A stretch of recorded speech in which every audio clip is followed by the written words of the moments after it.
Hello everyone, सभी का स्वागत है।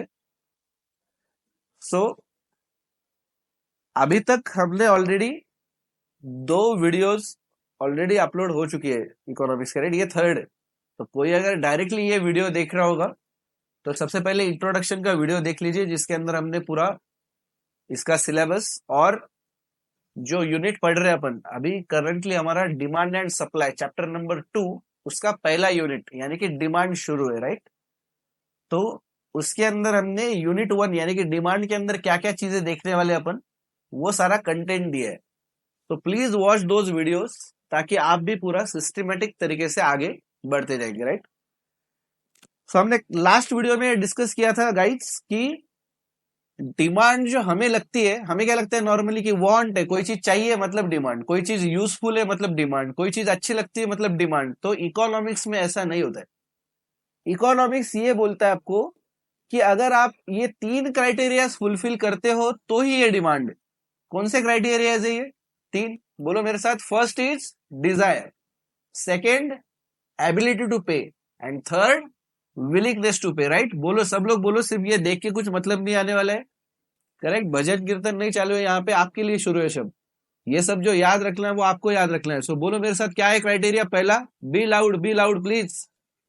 What is the first criteria? That is desire, second ability to pay, and third willingness to pay, right. बोलो फिर से, desire, ability to pay, willingness to pay. Desire, ability to pay and willingness to pay. मतलब क्या है इसका? Dzire यानी कि चाहत, एबिलिटी टू पे यानी कि पैसा है क्या जेब में, थर्ड विलिंगनेस टू पे, उस चीज को खरीदने के लिए क्या आप वो पैसा यूज करना चाहते हो, करेक्ट। चलो, तो हमने ये टेबल बनाया था लास्ट में, और इसके अंदर अपने को देखना था कि कौन से हमारे क्राइटेरिया फुलफिल हो रहे हैं और कौन से नहीं हो रहे। तो सबसे पहला मैंने सॉल्व करके दिया था कि सिल्वर ज्वेलरी, सिल्वर का ब्रासलेट बोलो या ये चीज, ये मुझे खरीदना ही नहीं था, राइट। स्टोरी याद आ रही है आपको? सीएमए इंटर वाली story, all India rank, correct. चलो, तो सिल्वर ज्वेलरी चाहिए ही नहीं, तो डिजायर ही नहीं है, तो मैं सोचूंगा ही नहीं। एबिलिटी टू पे और विलिंगनेस टू पे का मैं सोचूंगा ही नहीं, खत्म हो गया, डिमांड नहीं है ये। गोल्डन ज्वेलरी का क्या हो गया? चाहिए तो है बॉस, पसंद तो है, गोल्डन ब्रेसलेट बहुत पसंद है, राइट। प्रॉब्लम कहां पे आ रही? Ability to pay, right. पैसा है ही नहीं अपने पास। जब पैसा नहीं है तो I will not think about willingness to pay, नहीं सोचूंगा मैं। पैसा ही नहीं तो क्यों सोचूं? जब आएगा तब देखेंगे कि ये खर्च करना चाहता हूं या नहीं, राइट। यहाँ पे एक ही राइट आया, बाकी दोनों भी एप्लीकेबल नहीं है, मतलब ये भी डिमांड नहीं है। थर्ड क्या अपना? शर्ट्स, शर्ट पसंद आए थे क्या? यस, पसंद आए थे, चॉइस भी किया था, चेंजिंग रूम में जाके ट्राई भी करके आ गए थे, फोटोज भी निकाले थे, बहुत मजा आ गया। वो फोटो बाद में व्हाट्सएप के स्टेटस पे भी डाल दिए थे, डीपी में, राइट। पसंद तो आ गए थे। एबिलिटी टू पे, यस, उतने पैसे भी अवेलेबल थे अपने पास कि वो देके अपन वो शर्ट्स परचेस कर सकते थे, राइट। एबिलिटी टू पे भी है। अब दिक्कत कहाँ आ रही है? किया ना ये टेबल, क्या आया थर्ड का आंसर? राइट और रॉन्ग? क्या किया आपने बुक में इसको? राइट और रॉन्ग? करेक्ट। विलिंगनेस नहीं है। क्यों नहीं है विलिंगनेस? चाहत है ना, शर्ट तो चाहिए थे, फिर विलिंगनेस क्यों नहीं है? This is a difference between desire and willingness to pay. Desire मतलब चाहत कि वो चीज पसंद है क्या? हाँ है। डिजायर में नहीं सोचते लोग कि मेरे पास पैसे है क्या, खर्च करना है, कुछ नहीं। डिजायर बस मुझे चाहिए, क्या चाहिए। किसी को अगर लिस्ट पूछो कि बॉस तुझे क्या चाहिए, वो बोलेगा मुझे आईफोन 15 चाहिए, प्रो मैक्स चाहिए, राइट।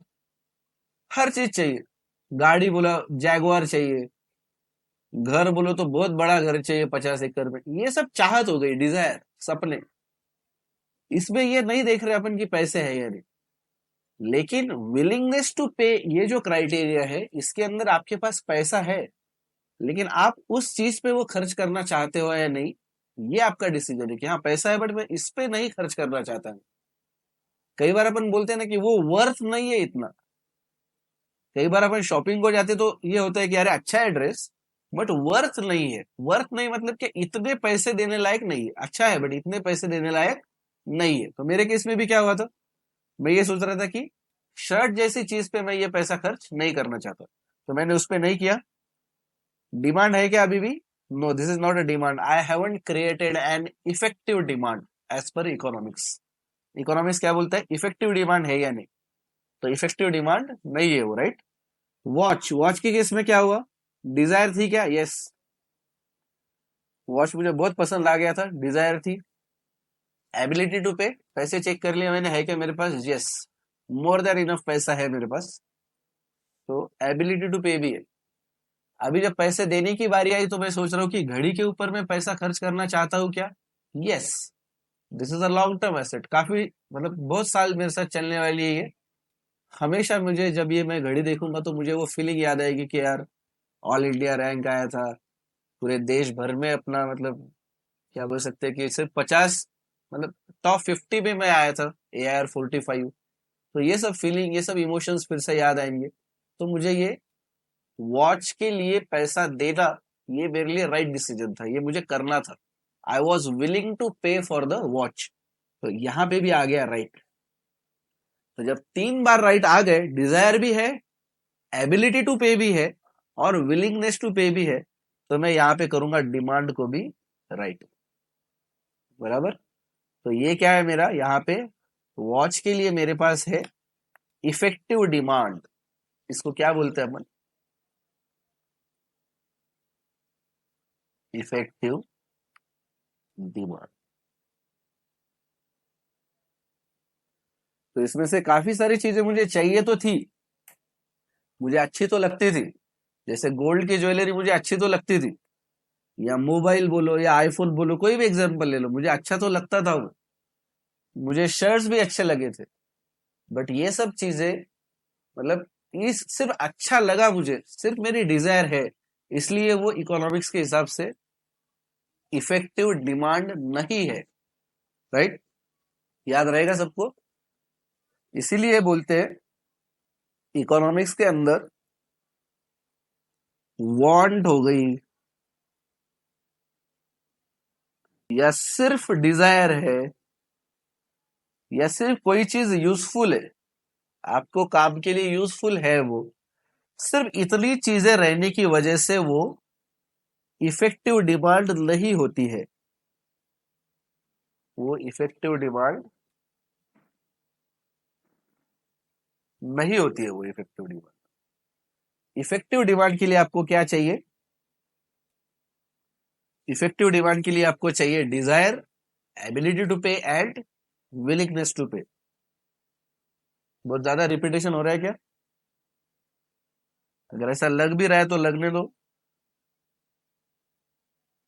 ये सब कुछ अपने को भूलना नहीं है, क्योंकि this is the basics, right? तो देखो, वांट, डिजायर और यूजफुलनेस, इससे इफेक्टिव डिमांड नहीं बनने वाली अपनी, राइट? ये मैंने सेपरेट करने के लिए बॉक्स बनाया है. और इफेक्टिव डिमांड किसकी है? वॉच की है सिर्फ, राइट? आ गया ध्यान में? चलो, अभी अपन देखेंगे कि मॉड्यूल क्या बोलता है. हमारा ICAI का जो मॉड्यूल है वो क्या बोलता है इसके बारे में. बोलता यही है, बट उनकी लैंग्वेज क्या है वो देखेंगे अपन. ओके, चलो आओ मॉड्यूल पे. चलो तो फिर ये देखना, ये है मॉड्यूल. ये ICAI की तरफ से शायद आपके पास आ गया होगा, अगर आपने रजिस्ट्रेशन नहीं किया होगा, मतलब रजिस्ट्रेशन किया होगा तो.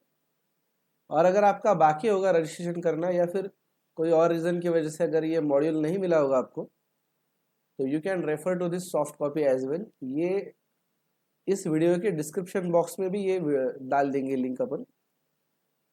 पहले का जो हमारा कंटेंट का जो वीडियो था उसमें, या इसके पहले के वीडियो में भी डाला है. बट अगर आपने फिर भी वहाँ से डाउनलोड नहीं किया होगा तो इस वीडियो के डिस्क्रिप्शन बॉक्स से वो डाउनलोड कर लो. तो जैसा हमने स्टार्ट किया था चैप्टर 2 डिमांड एंड सप्लाई, उसका यूनिट 1 डिमांड. उसके अंदर देखना सबसे पहला पॉइंट है मीनिंग ऑफ डिमांड. तो क्या बोलता है module? The term demand refers to the quantity of a good और सर्विस. राइट, ये पढ़ रहे हैं अपन, आप भी ध्यान दो.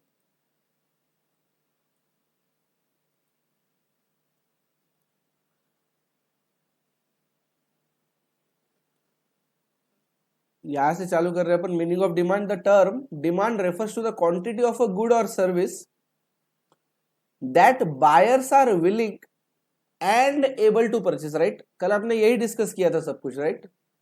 लेकिन हमने पॉइंट के फॉर्म में डिस्कस किया, उसको क्राइटेरिया लिख के दिए, क्योंकि ऐसे भी अपने को जो एग्जाम है वो कैसी एमसीक्यू बेस्ड है, राइट। तो अपना लॉजिक्स क्लियर होने चाहिए, rather than just memorising the definition. Definition याद कर ली लेकिन उसका मतलब अगर नहीं जानते तो एमसीक्यू के आंसर नहीं देते आएंगे, बराबर।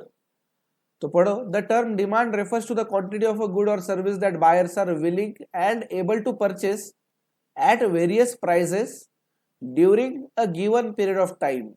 अलग अलग प्राइस पे कितना क्वांटिटी का डिमांड है ये देखा जाएगा eight a given period of time, during a given period of time, मतलब एक दिन में या एक महीने में, एक साल में, ऐसा कुछ तो उसका कितने टाइम में, कितने पीरियड में डिमांड है ये भी बोलना पड़ेगा। क्योंकि सिर्फ ये बोल के मतलब नहीं कि 1000 क्वांटिटी की डिमांड है। अब 1000 क्वांटिटी की डिमांड एक दिन में अगर है तो इसका मतलब हो जाएगा महीने की 30,000 क्वांटिटी की डिमांड हो रही है, right. So to understand this हमें ये जानना बहुत जरूरी है कि ये डिमांड कितने पीरियड में है, एक दिन की है क्या, एक महीने की है, एक साल की। ऐसा मान लो दो दुकानें हैं, एक बंदा बोलता है, मतलब दोनों भी मोबाइल की दुकानें समझ लो, दोनों भी सैमसंग के ही फोन बेचते हैं। एक ने बोला कि मैं 1000 मोबाइल बेचता हूं, दूसरे ने बोला कि मैं सिर्फ 500 मोबाइल बेचता हूं। सिर्फ अगर इतना सुन लिया हमने तो अपने को लगेगा जो 1000 मोबाइल बेच रहा है वो ज्यादा बेच रहा है। लेकिन अगर इसके साथ साथ में अपन पीरियड भी जोड़ देते, जो 1000 मोबाइल बेच रहा है वो बोल रहा है कि मैं 1000 मोबाइल बेचता हूं महीने भर में, और जो 500 मोबाइल बेच रहा है वो बोलता है कि मैं 500 मोबाइल बेचता हूँ दिन के या फिर हर हफ्ते के। तो इसका मतलब उसकी डिमांड ज्यादा हो जाएगी, करेक्ट। तो इसकी वजह से जो भी चीज यहाँ पे डिमांड को जब एक्सप्रेस करेंगे हम कि 100 क्वांटिटी की डिमांड है या फिर 500 क्वांटिटी की डिमांड है या व्हाटएवर, उसके साथ साथ अपने को पीरियड भी बोलना पड़ेगा कि कौन से पीरियड में, और ये भी बोलना पड़ेगा कि कितने प्राइस पे है वो डिमांड, राइट। आप सिर्फ 100 मोबाइल्स बेच रहे हो इतना मतलब का नहीं है, आपको ये भी जानना पड़ेगा कि 100 मोबाइल्स कितने प्राइस पे बेच रहे हो आप, क्योंकि प्राइस कम ज्यादा करेंगे तो डिमांड कम ज्यादा होगी, राइट। चलो, तो इसके साथ साथ में दो चीजें भी आपको बोलनी पड़ेगी डिमांड के साथ साथ में, कि कितने प्राइस पे और कितने पीरियड में, राइट। देखो, इन इकोनॉमिक्स, एक second, during a given period of time it is to be noted that demand in economics is something more than the desire to purchase. हमने कल डिस्कस किया ये पिछले वीडियो में कि डिमांड यानी कि सिर्फ डिजायर नहीं है, राइट। डिजायर के अलावा भी कुछ चीजें चाहिए। वो क्या थी? एबिलिटी टू बाय या ability to purchase and willingness, correct. Willingness to pay, ability to pay and willingness to pay, तो ये भी चाहिए। तो सिर्फ डिजायर है इसका मतलब डिमांड नहीं है। दो desire is one of the element of it, मतलब डिजायर एक एलिमेंट है, एक क्राइटेरिया है, लेकिन सिर्फ डिजायर है इसका मतलब डिमांड है ऐसा नहीं है। हमने टेबल भी बनाया था, उसके अंदर हमने देखा गोल्ड ज्वेलरी की डिमांड मतलब डिजायर है, लेकिन एबिलिटी टू परचेस नहीं है, एबिलिटी टू पे नहीं है, और विलिंगनेस टू पे नहीं है, इसलिए वो डिमांड नहीं थी, right. For example, people may desire much bigger houses, luxurious car etcetera, सबको चाहिए रहता है, राइट, बड़ा घर, बड़ी गाड़ी, right. But there are also constraints that they face, such as price of products and limited means to pay. Limited means to pay मतलब income, means मतलब रिसोर्सेस, ठीक है। इकोनॉमिक्स में रिसोर्सेस के लिए नॉर्मली ये वर्ड देखने को मिलेगा आपको, मीन्स, राइट। तो आपको चाहिए तो सब कुछ, लेकिन उतने पैसे आपके पास नहीं है, उतना इनकम आपके पास नहीं है, रिसोर्सेस नहीं है अपने पास। दस wants or desires together with the real world constraints determine what they buy, मतलब डिजायर के साथ साथ में आपको देखना पड़ेगा कि एबिलिटी टू पे कितना है और विलिंगनेस टू पे कितना है। वो तीनों जब साथ में देखेंगे अपन तब पता चलेगा कि डिमांड है या नहीं है और कितनी demand. So the effective demand for a thing depends on one desire, two means to purchase, means to purchase मतलब ability to purchase, correct. Means मतलब क्या? रिसोर्सेस, रिसोर्सेस टू परचेस आपके पास है या नहीं, मतलब एबिलिटी टू परचेस आपके पास है या नहीं, मतलब एबिलिटी टू पे आपके पास है या नहीं, मतलब पैसे है क्या नहीं, औकात है या नहीं आपकी, राइट। उसी का मतलब है ये मीन्स टू परचेस। इसको हमने आसान शब्दों में क्या लिखा, ability to pay. And third is willingness to use those means, means मतलब रिसोर्सेज, दोज मीन्स मतलब वो पैसा, करेक्ट, वो पैसा आपको, विलिंगनेस इच्छा है क्या, किसकी इच्छा है क्या, कि वो पैसा आप पे करो वो चीज परचेस करने के लिए। Willingness to use those means for that purchase, उस परचेस के लिए वो पैसा आप यूज करना चाहते हो या नहीं। हमारे एग्जाम्पल में ये क्या था, याद करो, ऐसा कौन सा था कि जिसके अंदर डिजायर भी थी, एबिलिटी टू पे भी था, लेकिन विलिंगनेस टू पे नहीं था, करेक्ट। ब्रांडेड शर्ट्स कि हमने क्या सोचा, चॉइस भी हो गया था, डिजायर भी था, उसको परचेस अगर करने को जाते तो बजट भी था, पैसे भी थे अपने पास में, लेकिन सिर्फ एक चीज की वजह से वो नहीं हुआ कि हमने सोचा कि मैं इस पे नहीं खर्च करना चाहता, ये पैसा मैं इस पे खर्च नहीं करना चाहता, right. So there should be willingness to use those means for that purchase. So unless desire is backed by purchasing power or ability to pay and willingness to pay, it does not constitute demand। तो इसका मतलब क्या, Dzire के साथ साथ जब तक ability to पे और विलिंगनेस टू पे जब तक नहीं जुड़ जाता तब तक उसको डिमांड नहीं बोलेंगे। Effective demand alone would figure in economic analysis and business decision, मतलब इसका मतलब ये है कि इकोनॉमिक्स में या कोई भी बिजनेस डिसीजन लेते टाइम पे हमको सिर्फ लोगों की डिजायर या लोगों की वांट कंसिडर करके कोई मतलब नहीं, आपको कंसिडर करना पड़ेगा कि इफेक्टिव डिमांड कितनी है। जैसे मैं किसी जगह पे कोई शॉप डालने वाला हूँ, समझ लो, ऐसा समझ लो कि मैं ऐसी जगह पे शॉप डाल रहा हूँ कि वहां पे सभी का इनकम बहुत ही कम है, नॉर्मली 8-10 हज़ार रुपए लोग कमाते हैं, बहुत बड़े बड़े घर नहीं है, सादे घर है, कच्चे घर है, लोगों के पास कार वगैरह नहीं है, गाड़ी भी नहीं है, साइकिल पे जा रहे, जिनका इनकम ही महीने का 7-8-10 हज़ार है। ऐसी जगह अगर जाके मैं एप्पल का स्टोर खोल दूं तो बाहर से लोग देखेंगे जरूर स्टोर को, शायद आके अंदर इंक्वायरी भी करेंगे, लेकिन परचेस करेगा क्या, कोई कोई भी नहीं करेगा, राइट, क्योंकि उनके पास एबिलिटी टू पे नहीं रहेगा। सो ये मेरा एक बिजनेस डिसीजन है कि ये मैं दुकान कहाँ पे डालूं, एप्पल का स्टोर का मैंने फ्रेंचाइजी ले लिया या एप्पल का स्टोर में डाल रहा हूं, तो मैंने कहाँ पे डालना चाहिए, लोकेशन चूज करना, it is a business decision.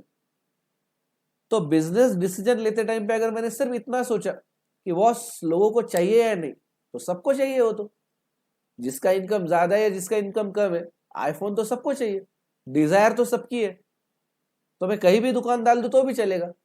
But नहीं, अपने को यहाँ पे सिर्फ डिजायर कंसिडर करके कोई मतलब नहीं है, अपने को कंसिडर करना पड़ेगा इफेक्टिव डिमांड आ सकती है या नहीं, यहाँ पे लोग एक्चुअली आके परचेस करेंगे या नहीं। नॉर्मली मॉल में क्या होता है, सैटरडे संडेज को लोग मॉल में जाते हैं, घूम के आ जाते हैं, बस पार्किंग का पैसा देते हैं, ज्यादा से ज्यादा फूड मॉल में खा के आते, परचेस कोई नहीं करता ज्यादा, राइट। इसका मतलब क्या, उनको वो चीजें पसंद नहीं है क्या, ऐसा नहीं है, चीजें पसंद है, उनको परचेस नहीं करना है, डिजायर है, लेकिन इफेक्टिव डिमांड नहीं है। तो कोई भी बिजनेस डिसीजन लेते टाइम पे अपने को इफेक्टिव डिमांड के बारे में सोचना पड़ेगा कि बहुत सही में यहाँ पे डिमांड कितनी है, सिर्फ लोगों की डिजायर है तो उसके बेसिस पे कोई भी बिजनेस डिसीजन नहीं लिया जाएगा, राइट।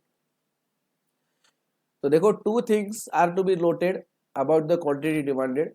जो भी क्वांटिटी डिमांडेड है, जैसे 100 quantity, 1000 quantity, 100 laptops, 200 printers, 500 USB cables, 300 registers, 500 books, correct, 1 quintal गेहूं, 10 केजी शक्कर, ऐसा कोई भी अगर डिमांड में अगर बोलता हूँ तो सिर्फ इतना बोल के मैं अगर रुक गया तो मुझे सही इंफॉर्मेशन नहीं मिलेगी, मुझे इसके साथ साथ में दो चीजें बतानी पड़ेगी। पहली, कितने पीरियड में है, और दूसरी कितने प्राइस पे है। अगर मैं ये बोल रहा हूँ कि मुझे कुछ समझ लो कि 1 क्विंटल गेहूं लेना है, तो मुझे उसके साथ साथ बोलना पड़ेगा कितने पीरियड में लेने वाला हूँ मैं, ये 1 दिन में लूंगा, महीने भर में लूंगा, साल भर में चाहिए, क्या कब है, ये पीरियड भी बोलना पड़ेगा, और कितने प्राइस पे है, क्या प्राइस रहेगी तो मैं बाय करूंगा। मुझे 4 लैपटॉप ले ले, लेकिन अगर 30,000 रुपए का लैपटॉप होगा तो ही मुझे पड़ता है, मेरा बजट 1,20,000 का है। अगर समझ लो मैं दुकान में जाता हूँ, वो बोलता है बहुत हाई एंड लैपटॉप है, उसमें ग्राफिक कार्ड वगैरह सब कुछ है, साउंड सिस्टम जबरदस्त है, बैटरी लाइफ ऐसी है कि बस एक बार चार्ज कर दो 2-2 दिन चलती है, बट वो लैपटॉप अगर वो बोलते हैं कि ये 1,00,000 रुपए का है, तो अभी मैं 4 लैपटॉप लूंगा क्या, वहां से नहीं लूंगा, एक भी नहीं लूंगा शायद, क्योंकि मुझे जरूरत अगर 4 की है तो मैं 30-30 हजार के लैपटॉप देख रहा हूँ, तो मैं जाके 1 लाख रुपए में वो लैपटॉप बाय नहीं करने वाला हूँ। मतलब वहां पे वो डिमांड नहीं है। क्यों नहीं है? क्योंकि प्राइस चेंज हो गया। अगर वो दुकानदार मुझे बोलता है कि ठीक है ना, आपका बजट कम है ना, आप ये लैपटॉप बाजू में रहने दो, ये दूसरा लैपटॉप है, ये 30 हजार का है, मैं उसको बोलूंगा मुझे ये 4 दे दो। बट वो बोलेगा कि नहीं, ये नहीं है मेरे पास, सिर्फ 1 लाख का ही लैपटॉप है, मैं बोलूंगा मुझे नहीं चाहिए। राइट? मतलब डिमांड चेंज हो गई। जैसे ही प्राइस बदल गई वैसे डिमांड बदल गई। करेक्ट? तो इसके लिए आपको ये दोनों भी चीजें बोलनी पड़ेगी, पीरियड और प्राइस। तो देखना point number 1, the quantity demanded is always expressed at a given price. At different prices different quantities of a commodity are generally demanded. अलग अलग प्राइस पे डिमांड चेंज होने वाली है। And second, the quantity demanded is a flow. We are concerned not with a single isolated purchase but with a continuous flow of purchase, and we must therefore express demand as so much per period of time। मतलब कितने period में, एक दिन में, एक महीने, जैसे मैं बोला आपको कि पीरियड बोलना पड़ेगा। एक सिंगल परचेस यहाँ पे कंसिडर नहीं हो रहा है, एक सिंगल ट्रांजैक्शन कंसिडर नहीं हो रहा है यहाँ पे, इन टोटलिटी। करेक्ट ना? कोई भी बिजनेस डिसीजन लेना है तो ऐसा एक एक कस्टमर का कंसिडर करके मतलब नहीं है ना, एक टोटल देखना पड़ेगा, महीने भर में कितना डिमांड है। करेक्ट? हफ्ते भर का कितना डिमांड है, ऐसे टाइप से वो, या ईयरली, एनुअल बेसिस पे देख रहा हूँ मैं, तो एनुअली कितना डिमांड है ये देखना पड़ेगा अपने। So that is 1000 dozens of oranges per day, 7000 dozens of oranges per week. इस टाइप से अपने को बोलना पड़ेगा, साथ साथ में पीरियड भी देना पड़ेगा। In short, by demand we mean the various quantities of a given commodity or service which consumers would buy in one market during a given period of time at various prices or at various incomes or at various prices of related goods।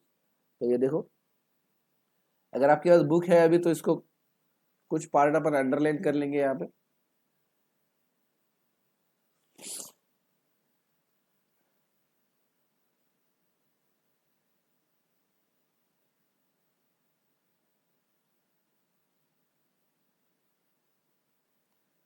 देखो ये एक underline कर लो कि the से,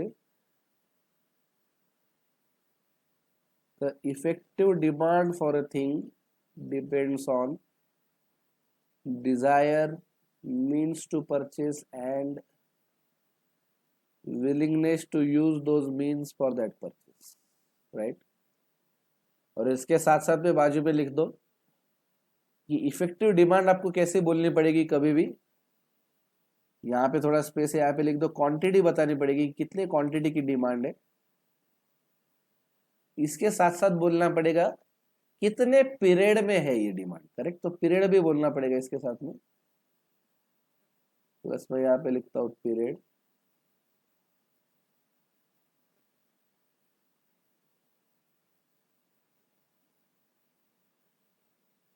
plus price. ये भी बोलना पड़ेगा कि कितने प्राइस पे वो डिमांड है। मतलब एक नॉर्मल सेंटेंस, करेक्ट सेंटेंस कैसे होगा कि समझ लो मेरी इसकी शॉप है, फ्रूट शॉप है, तो मैं बोल सकता हूँ कि मेरे यहाँ पे रोज के 1000 डजन केले बिकते हैं। रोज के भी पीरियड आ गए, एक दिन का है ये डिमांड। राइट? रोज के 1000 डजन केले बिकते हैं एट ₹50 पर डजन। कुछ कस्टमर है ना जो बार्गेनिंग नहीं करते, वो आके फटाफट, उनको गड़बड़ है, कितने का है, 50 रुपए का, ले जाओ। कुछ लोग रहेंगे जो बार्गेनिंग करेंगे। ऐसे लोगों का जो डिमांड है वो मुझे अलग बताना पड़ेगा। समझ लो कुछ लोग बार्गेनिंग कर रहे हैं, मैं उनको 40 रुपए में दे रहा हूँ, तो मैं बोलूंगा कि 1000 डजन केले, एक दिन में 1000 डजन केले जाते हैं मेरे 50 रुपए पर डजन में। 500 डजन केले मैं बेचता हूँ, मान लो ₹40 पर डजन में। और कुछ केले खराब हो जाते हैं, करेक्ट, ट्रांसपोर्टेशन में वगैरह खराब होते हैं, या 1-2 दिन लेट हो गया तो ऐसे कोई कुछ गरीब कस्टमर रहेंगे जिनको वो सस्ते में चाहिए, या डे एंड पे क्या रहता है हर एक जन का कि मुझे जो भी ये माल सारा बेचना है, क्योंकि और दूसरे दिन तो ज्यादा खराब होगा वो, तो मैं एकदम डिस्काउंटेड प्राइस पे 25 रुपए बेच देता हूँ। तो ऐसा बहुत माल कम रहेगा, लेकिन राइट, बहुत ज्यादा नहीं होगा। तो वो बोलता है कि मैं ठीक है कि लास्ट के 20-25 डजन जो है वो मैं 25 रुपए में दे देता हूँ, 25 रुपए पर डजन। तो इस टाइप से अपने को क्या करना पड़ेगा, डिमांड को क्वांटिटी के साथ साथ में पीरियड और प्राइस भी बोलना पड़ेगा। राइट? तो आओ ये लिख लेते हैं अपन लास्ट पार्ट।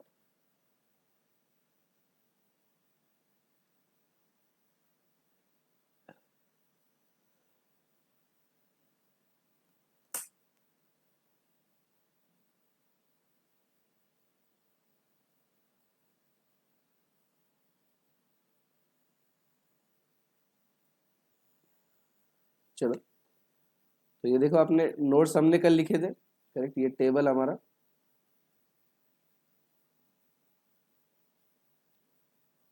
तो इसमें लिख लो नीचे स्टार मार्क करके।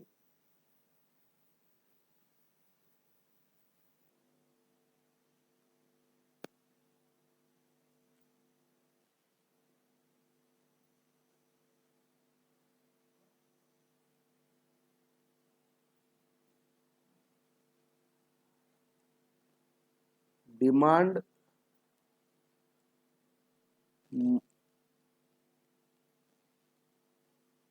Demand must be express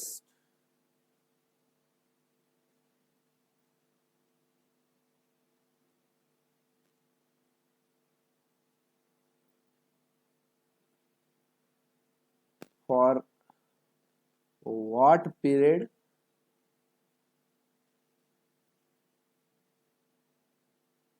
and at what price।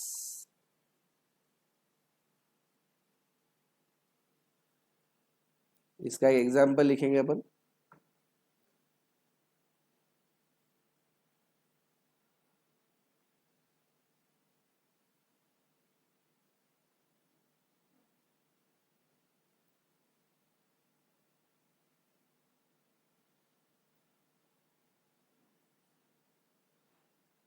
Example,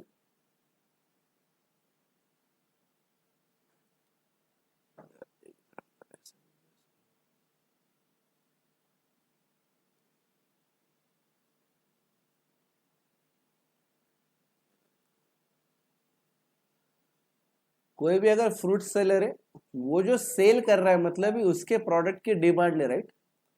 ये चीज समझ लो, मेरे प्रोडक्ट की मतलब समझ लो, मेरे पास अलग अलग चीजें, ऑरेंजेस है, बनानाज है, अलग अलग चीजें हैं। तो मेरे प्रोडक्ट की जो डिमांड है मतलब भी मेरा सेल है, राइट। लोग परचेस करने आ रहे हैं मतलब भी मैं उनको बेच रहा हूं, करेक्ट। तो डिमांड फॉर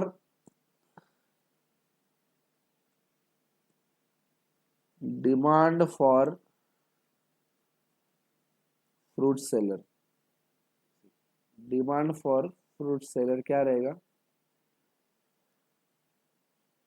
ये अभी जो मैं लिख रहा हूं इसके बाद में ये आप तुरंत मत लिखो, ये बाद में लिखना।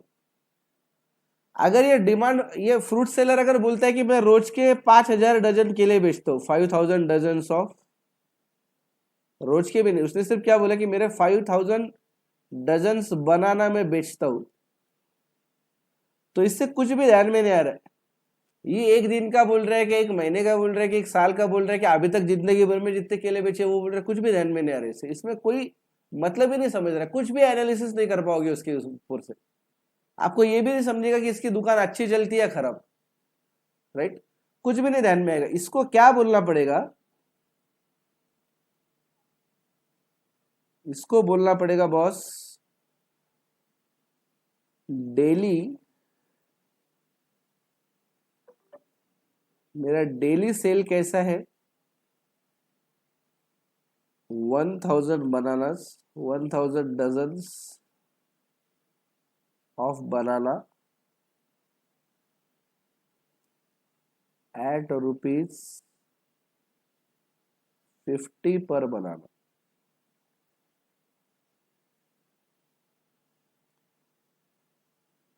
500 dozens of bananas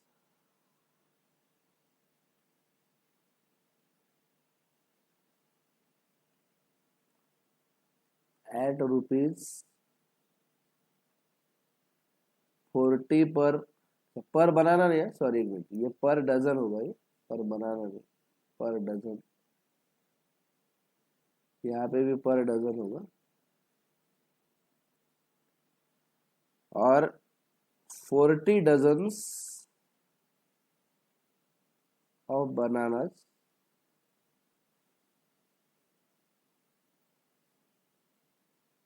एट ₹20 पर डजन। तो सबसे यहाँ पे डेली बोल दिया उसने, डेली।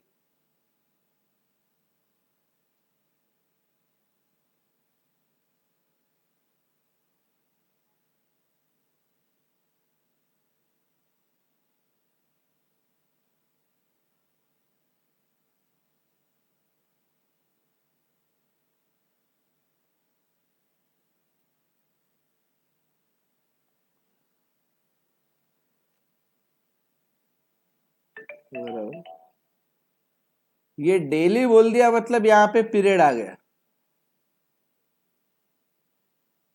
क्या आ गया इधर? पीरियड। पीरियड पता चल गया अपने। और ये जो प्राइसेस है, 50 रुपए, 40 रुपए, 20 रुपए पर डजन, यहाँ पे जो प्राइस बता रहे हैं, यहाँ पे ये भी पता चल गया कि अपने को at what price, at what price. अगर इस टाइप से बोलते हैं तो ही इसको बोला जाएगा कि this is a effective demand expressed in a correct manner, कि ये सही तरीके से एक्सप्रेस किया, सही तरीके से बोला है, राइट। तो इसलिए इफेक्टिव डिमांड हमेशा बोलते टाइम पे ध्यान में रखना पड़ेगा अपने को। अगर मुझे बताना है इफेक्टिव डिमांड मेरी कितनी है, इसके बेसिस पे मुझे कोई भी बिजनेस डिसीजन अगर लेना है, तो मुझे ये जानना पड़ेगा कि क्वांटिटी डिमांडेड कितना है, क्वांटिटी प्लस पीरियड, कितने समय में इतनी डिमांड है, और एट व्हाट प्राइस, करेक्ट। कितने प्राइस पॉइंट पे, कितने अलग अलग प्राइसेस पे, मतलब क्या प्राइस पे कितनी डिमांड है, उसके बगैर मैं डिसीजन ही नहीं ले पाऊंगा,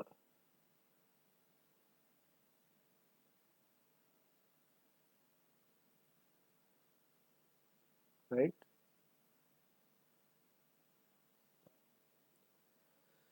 सो इफेक्टिव डिमांड हमेशा कैसे एक्सप्रेस करेंगे अपन? Quantity plus period plus price, उसके बाद में ही आप इसके ऊपर प्रॉपरली डिसीजन ले पाओगे, राइट। चलो,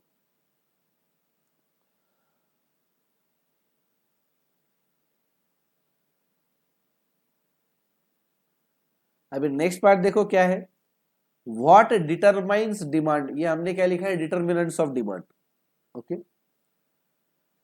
डिटर्मिनेंट का मतलब ये अभी इस वीडियो में स्टार्ट नहीं करने वाले अपन, मैं सिर्फ आपको बोल के रख रहा हूँ कि आगे अपन क्या देखने वाले, ताकि नेक्स्ट वीडियो देखने से पहले आप ये चीज पे एक बार नजर मार लो, एक बार देख लो ये चीज, एटलीस्ट एक व्यू ले लो कि ये क्या बोलना चाह रहे। तो अपन जब डिस्कस करेंगे उस टाइम पे आपको जल्दी ध्यान में आएगा, साथ साथ में अगर कुछ डाउट्स वगैरह होंगे वो भी क्लियर हो जाएंगे, क्योंकि पढ़ते टाइम पे आपको कुछ डाउट्स आएंगे ना, वो शायद मैं जब बात करूंगा, मैं जब डिस्कस करूंगा उस टाइम पे क्लियर हो ही जाएंगे। अगर नहीं होते तो आप तुरंत कमेंट बॉक्स में डाल सकते हो। नहीं तो प्रॉब्लम क्या है, मैं पढ़ाऊंगा तब तो कोई डाउट आएंगे नहीं, क्योंकि तब मैं बोल रहा हूँ, तब तो आपको सब समझ में आएगा, हाँ हाँ करेंगे आप। और बाद में जब कभी तो पढ़ेंगे तब डाउट आएंगे, फिर उस टाइम पे फिर वो वीडियो नहीं मिलेगा, ये सब चीजें। तो इसके लिए ये थोड़ा मैं इंट्रोडक्शन देके जाता हूँ इसका, आप उसको पढ़ लो। नेक्स्ट वीडियो देखते टाइम पे ही आपके मन में अगर कुछ डाउट्स होंगे तो वो मोस्टली क्लियर हो जाएंगे। ज़्यादातर चीज़ें मैं कवर करता हूँ, बट अगर नहीं होता है कुछ कवर तो तुरंत वीडियो देखते टाइम पे ही आप इसको कमेंट्स में डाल सकते हो, राइट। चलो, सो देखो, व्हाट डिटरमाइंस डिमांड का मतलब है कि ऐसी कौन सी चीज है जिसका डिमांड के ऊपर असर पड़ता है, वो चीज चेंज होने से पता चलता है कि डिमांड कम हो गई, ज्यादा हो गई। ये हो जाएगा, जैसा ये चेंज हो गया तो डिमांड चेंज हो जाएगी, ये फैक्टर अगर बदल गए तो डिमांड बदल जाएगी। ऐसे कौन सी चीज है, इसी को भी बोला जाता है डिटर्मिनेंट्स ऑफ डिमांड। पहला डिटर्मिनेंट ऑफ डिमांड है price of the commodity. Price of the commodity मतलब उस प्रोडक्ट की प्राइस। हमने अभी देखा, अगर प्राइस कम ज्यादा होती है तो डिमांड चेंज हो जाएगी, राइट। अभी लैपटॉप का एग्जांपल हमने लिया था कि 30,000 का लैपटॉप लेना है, मतलब 30,000 रुपए का अगर लैपटॉप है तो मुझे 4 लेना है, बट वो अगर मुझे अगर शॉप ओनर, वो जो दुकानदार है, वो बोलता है कि मेरे पास 30,000 का लैपटॉप नहीं, मेरे पास 1,00,000 रुपए का लैपटॉप है, तो मैं लैपटॉप परचेज नहीं करूंगा उसके पास, मतलब ये मेरी डिमांड नहीं है उसके लिए, राइट। मतलब डिमांड चेंज हो गई। Why? Because price change. Second है price of related commodities. Related commodity मतलब उसके जैसा कोई प्रोडक्ट। इसमें दो टाइप्स आते हैं, एक है कॉम्प्लीमेंट्री और एक है कॉम्पिटिंग। कॉम्प्लीमेंट्री मतलब एक दूसरे के साथ में यूज होता है। एक दूसरे के साथ में मतलब क्या, प्रिंटर अगर है, मान लो तुमने प्रिंटर ले लिया घर पे, ऑफिस पे, कहीं पे भी प्रिंटर अगर ले लिया, तो आपको उसकी इंक परचेस करनी ही पड़ेगी, नहीं तो काम नहीं चलेगा। उसके जो प्रिंटिंग के पेपर आते हैं उसका रिम परचेस करना पड़ेगा। ये सब सारी चीजें एक साथ में यूज होती है। मतलब ही इसी का मतलब, आपने अगर प्रिंटर खरीद लिया तो आपकी प्रिंटर की जो इंक आती है उसकी भी डिमांड बढ़ेगी, जो प्रिंटिंग पेपर आते हैं उसकी भी डिमांड बढ़ेगी, राइट। वैसे ही दूसरा टाइप है कॉम्पिटिंग गुड्स। कॉम्पिटिंग मतलब एक दूसरे के साथ कॉम्पीट करने वाले, या दूसरा नाम है इसको सब्सटीट्यूट्स, यानी कि चाय और कॉफी। जनरली कोई भी चाय और कॉफी साथ में नहीं लेता, राइट। ऐसा बैठ के होता है, कोई एक कप में चाय एक कप में कॉफी है, एक सिप चाय का ले रहे, एक सिप कॉफी का ले रहे, ऐसा नहीं होता। Either you will drink tea और you will drink coffee, right. तो ये कॉम्पिटिंग है। अगर चाय ले ली तो कॉफी नहीं लेंगे, कॉफी ले ली तो चाय नहीं लेंगे। मतलब ये एक दूसरे की डिमांड कम करते हैं। जैसा प्रिंटर, इंक और पेपर, प्रिंटिंग पेपर के रिम, ये एक दूसरे की डिमांड बढ़ा रहे थे। प्रिंटर लेने की वजह से इंक की डिमांड बढ़ रही थी, पेपर की डिमांड बढ़ रही थी। यहाँ पे उल्टा है, यहाँ पे ये एक दूसरे की डिमांड कम कर देते। चाय बोलता है अगर मेरी डिमांड है, मतलब मुझे अगर ले लिया तुमने, तो तुम कॉफी नहीं लेंगे। मतलब चाय की डिमांड अगर बढ़ गई तो इसका मतलब होगा कॉफी की डिमांड कम हो जाएगी, या कॉफी की डिमांड बढ़ गई इसका मतलब हो जाएगा चाय की डिमांड कम हो जाएगी। This is competing goods. अच्छा, वो ज्यादा डिटेल में नहीं जा रहे अपन यहाँ पे। मैं आपको पहले ही बोला कि यहाँ पे अपन सिर्फ इंट्रोडक्शन दे रहे हैं सिर्फ, राइट। तो इसके लिए कुछ कंफ्यूजन होगा, कुछ डाउट्स होगी, कुछ ध्यान में नहीं आ रहा, उसका कोई टेंशन मत लो। ये पूरा पार्ट अपन कवर करने वाले हैं बाद में। ये जस्ट इंट्रोडक्शन, क्या आप जब पढ़ोगे तो आपको कुछ तो पता हो कि अरे क्या है ये, राइट। फिर है disposable income of the consumer.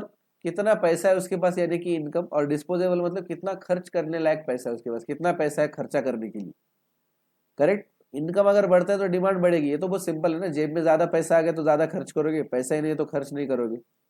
One of the criteria for demand was ability to pay. अगर एबिलिटी टू पे बढ़ जाता है तो ऑटोमेटिकली डिमांड बढ़ेगी। जैसे मैं तब बोला था आपको, गोल्ड की ज्वेलरी, उसके लिए मेरे पास डिमांड क्यों नहीं थी, क्योंकि एबिलिटी टू पे नहीं है। पर मान लो मैं अगर जॉब करते रहता, कहीं 50 लाख रुपए महीने का इनकम रहता मेरा, तो मैं सोचता भी नहीं इसके बारे में, जाके तुरंत ले लेता, राइट। तो जैसे डिमांड बढ़ेगी, जैसे इनकम बढ़ेगा, वैसे डिमांड भी बढ़ने वाली है। नेक्स्ट है test and preferences of buyer. अरे क्या पसंद है तुमको, मैटर करेगा या नहीं, करेक्ट। सिल्वर का ब्रेसलेट या सिल्वर का ज्वेलरी हमने क्यों नहीं लिया, क्योंकि पसंद ही नहीं है ना बॉस, राइट। तो उसके ऊपर भी डिपेंड करता है कि आपको पसंद है या नहीं। अच्छा, इसके अंदर ये इफेक्ट है, स्नॉब इफेक्ट वगैरह, डेमोन्स्ट्रेशन इफेक्ट, ये पढ़ लो आप। ये मैं अभी नहीं बोल रहा हूँ आपको, ये देखो ये यहाँ पे दिया है इन्होंने।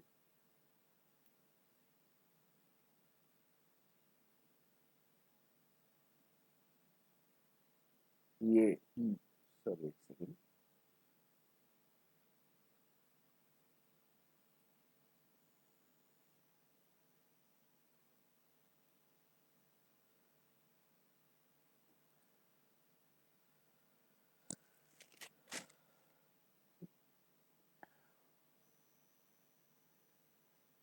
ये देखो इसके अंदर कुछ इफेक्ट्स भी दिए इन्होंने। डेमोन्स्ट्रेशन इफेक्ट है, फिर band wagon effect, snob effect. ये सब मैं अभी नहीं बोल रहा आपको, आप अभी पढ़ लो इसको आराम से। अपन कल डिस्कस, मतलब नेक्स्ट वीडियो में इसको डिस्कस करेंगे, राइट।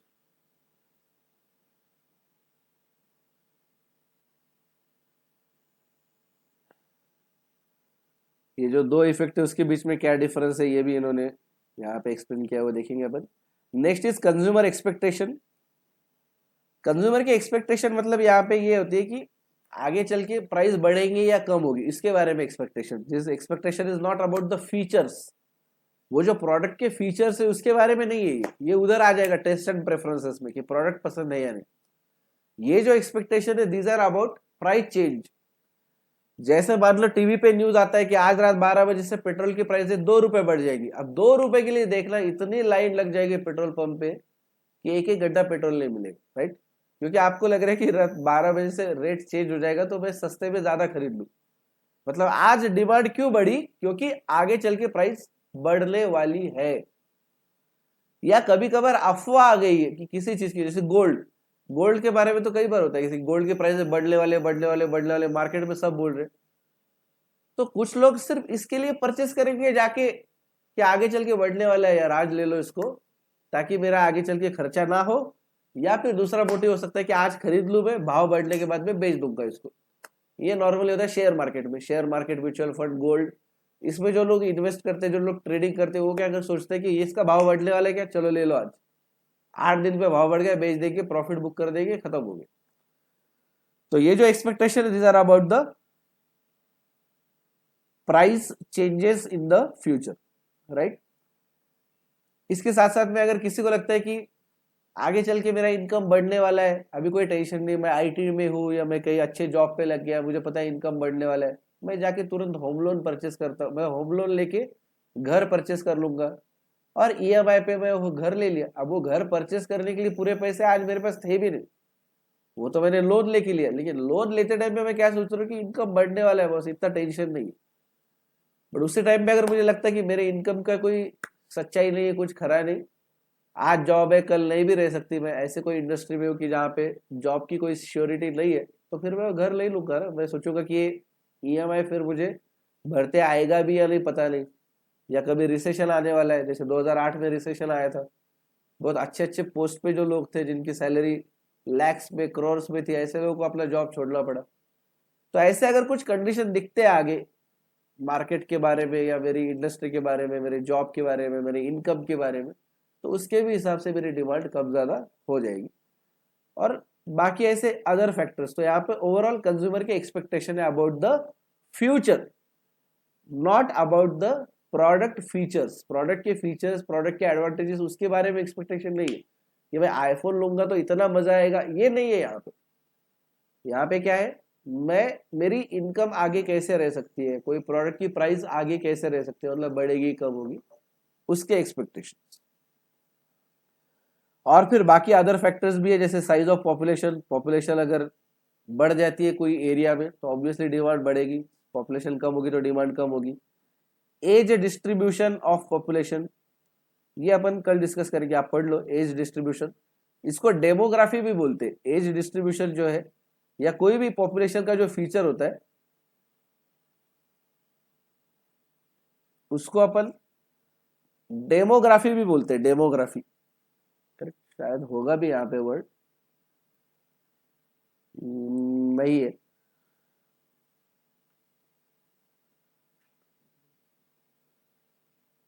यहाँ पे लिख लो चाहिए तो डेमोग्राफी।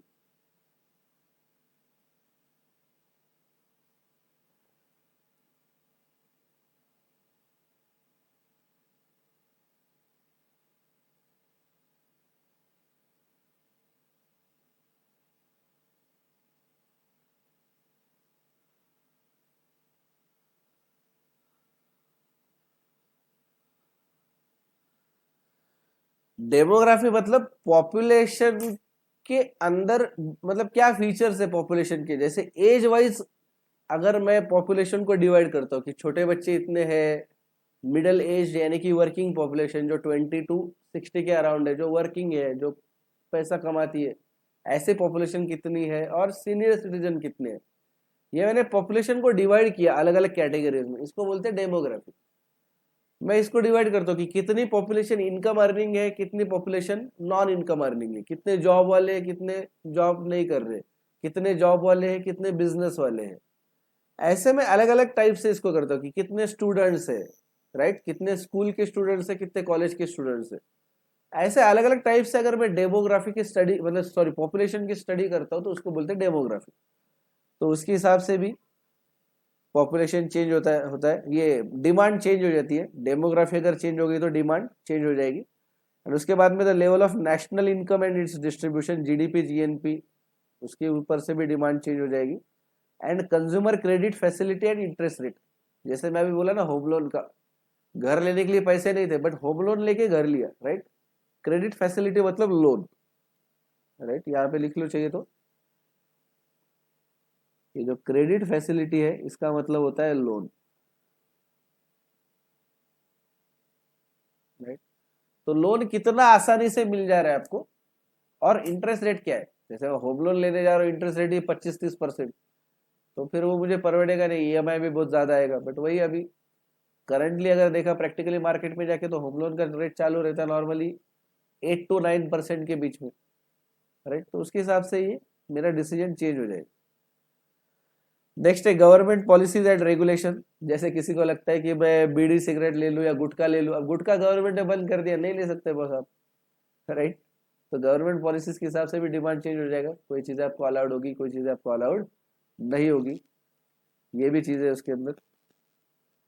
कुछ कुछ चीज़ों के ऊपर गवर्नमेंट सब्सिडी भी देता है। जैसे अभी जो रिसेंटली जो बजट आया, ये फरवरी में 2024 के फरवरी में जो बजट आया, उसके अंदर उन्होंने अनाउंस किया कि जो भी अपने घर पे सोलर पैनल बिठाएगा और घर का जो पूरा इलेक्ट्रिसिटी का जो ये है, वो मतलब सोलर के थ्रू इलेक्ट्रिसिटी जनरेट करेगी अपन, तो वो जो सोलर सिस्टम अगर किसी ने लगाया तो गवर्नमेंट सब्सिडी दे रही है। अगर 3 किलोवाट तक लेते तो 78,000 तक कुछ तो भी सब्सिडी है।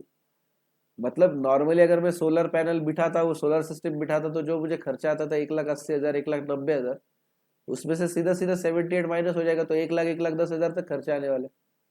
तो this will impact my decision making, right.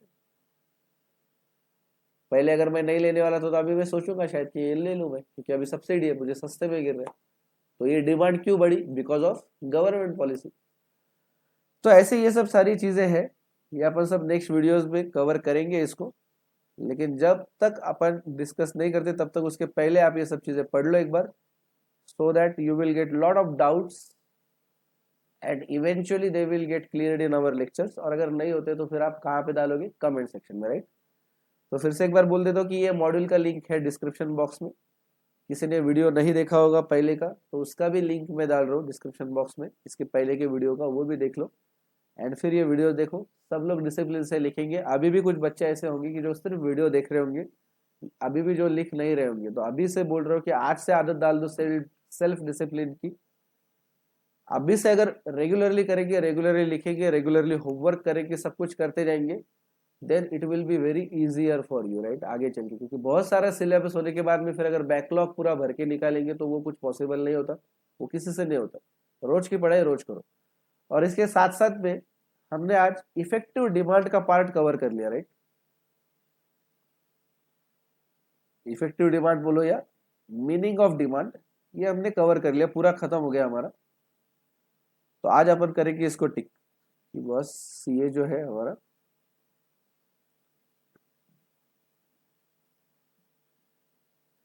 Meaning of demand हमारा हो गया है, राइट। ये हमारा पूरा हो गया।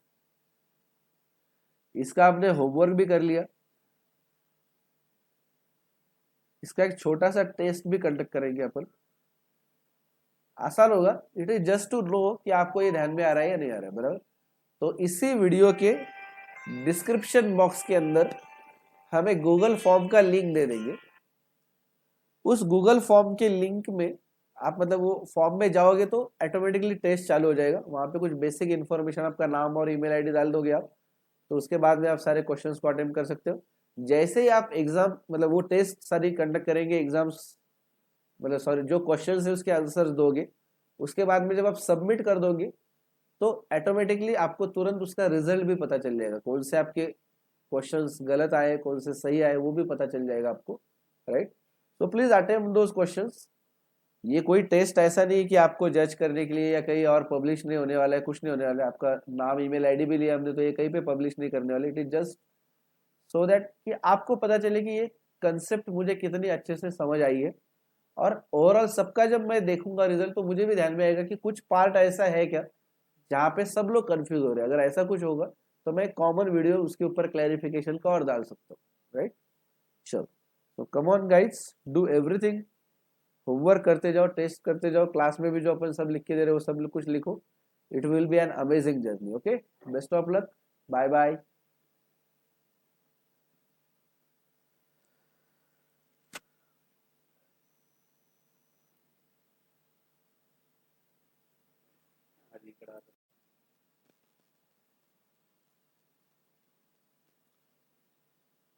चलो, तो फिर ये देखना, ये है मॉड्यूल। ये आईसीआई की तरफ से शायद आपके पास आ गया होगा। अगर आपने रजिस्ट्रेशन नहीं किया होगा, मतलब रजिस्ट्रेशन किया होगा तो, और अगर आपका बाकी होगा रजिस्ट्रेशन करना या फिर कोई और रीज़न की वजह से अगर ये मॉड्यूल नहीं मिला होगा आपको, तो you can refer to this soft copy as well. ये इस वीडियो के डिस्क्रिप्शन बॉक्स में भी ये डाल देंगे लिंक अपन। पहले का जो हमारा कंटेंट का जो वीडियो था उसमें या इसके पहले के वीडियो में भी डाला है, बट अगर आपने फिर भी वहाँ से डाउनलोड नहीं किया होगा तो इस वीडियो के डिस्क्रिप्शन बॉक्स से वो डाउनलोड कर लो। तो जैसा हमने स्टार्ट किया था चैप्टर 2 डिमांड एंड सप्लाई, उसका यूनिट 1 डिमांड, उसके अंदर देखना सबसे पहला पॉइंट है मीनिंग ऑफ डिमांड। तो क्या बोलता है module, the term demand refers to the quantity of a good और सर्विस, राइट, ये पढ़ रहे हैं अपन, आप भी ध्यान दो।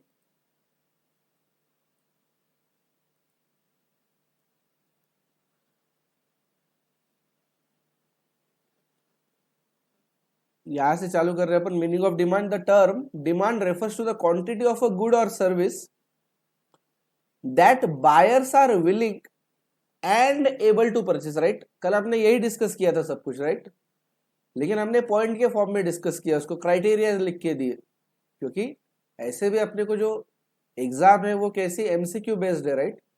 तो अपना लॉजिक्स क्लियर होने चाहिए, rather than just memorising the definition. Definition याद कर ली लेकिन उसका मतलब अगर नहीं जानते तो एमसीक्यू के आंसर नहीं देते आएंगे, बराबर।